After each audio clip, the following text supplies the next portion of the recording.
Assalamualaikum warahmatullahi wabarakatuh.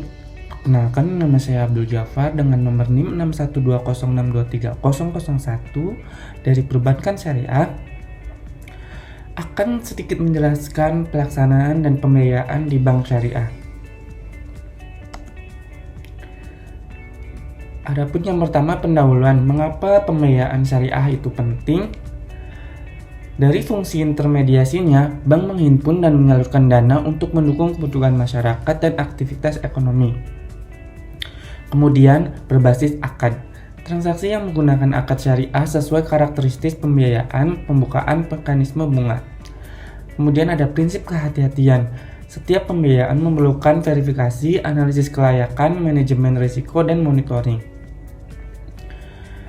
Oke, kita ada beberapa fokus yang kita pelajari nanti, yaitu ada memahami konsep dan prinsip pembiayaan bank syariah, kemudian mengenali akad-akad utama yang akan digunakan, kemudian memahami alur pelaksanaan dari pengajuan hingga pelunasan, dan yang terakhir menjelaskan analisis kelayakan, risiko, dan pembiayaan bermasalah.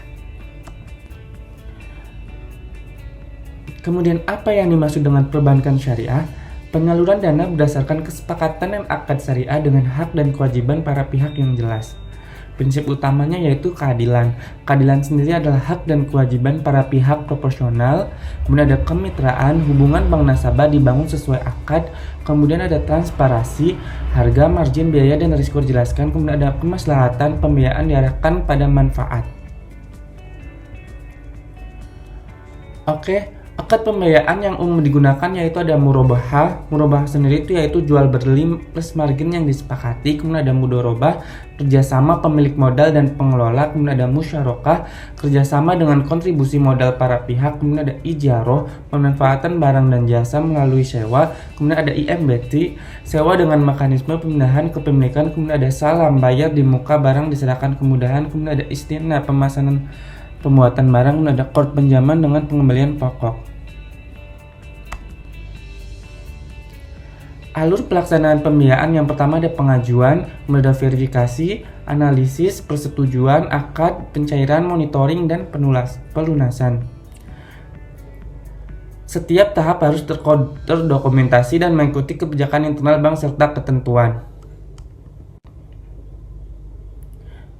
Kemudian menilai kelayakan sebelum pembiayaan, yaitu ada 5C, yaitu karakter, capacity, capital, collateral, dan condition. Karakter sendiri yaitu integritas dan kemajuan memenuhi kewajiban. Kemudian capacity yaitu kemampuan menghasilkan arus kas. Kemudian ada capital, kekuatan modal dan kondisi keuangan. Kemudian ada collateral, agunan sebagai mitigasi risiko. Kemudian ada condition, kondisi ekonomi, industri, dan pasar. Tambahkan pemeriksaan aspek syariah, objek halal, tujuan sesuai akad tepat, dan transaksi.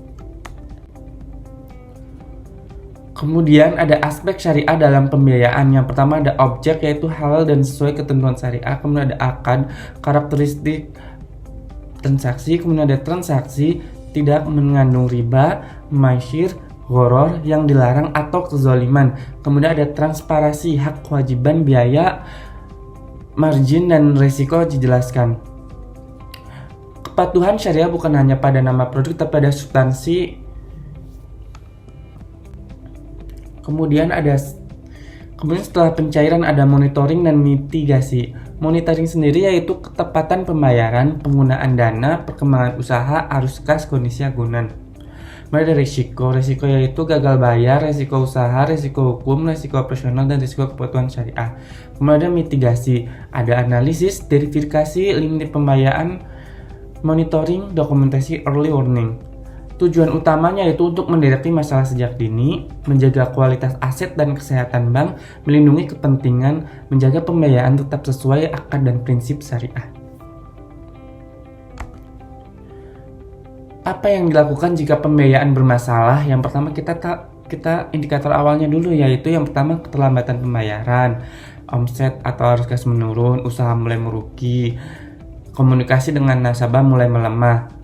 Cara penanganannya yaitu pendekatan persuasif, penjabaran kembali, atau restrukturisasi sesuai ketentuan, penyelesaian agunan bila diperlukan, mekanisme hukum sebagai langkah terakhir.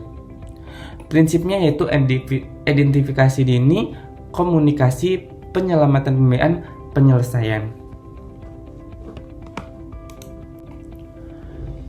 Oke, siapa yang berperan? Yang pertama ada bank syariah, yaitu menilai atau menyalurkan monitor dengan mengelola risiko. Kemudian ada DPS, mengawasi kepatuhan kegiatan dan produk terhadap prinsip syariah.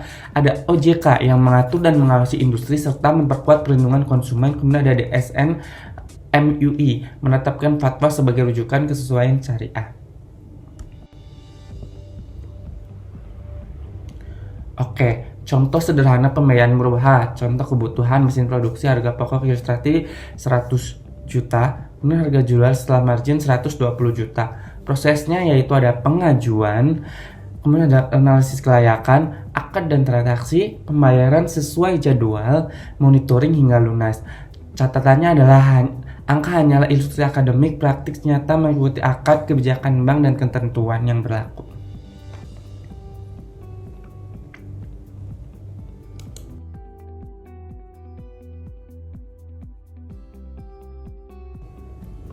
Berikut adalah daftar pustakanya. Ada dari Antonio, ada Askaria, Ismail, Karim, Otoritas Jasa Keuangan 2023, Otoritas Jasa Keuangan 2024, Republik Indonesia 2008, Dewan Syariah Nasional, MUI atau fatwa tentang akad dan produk keuangan syariah.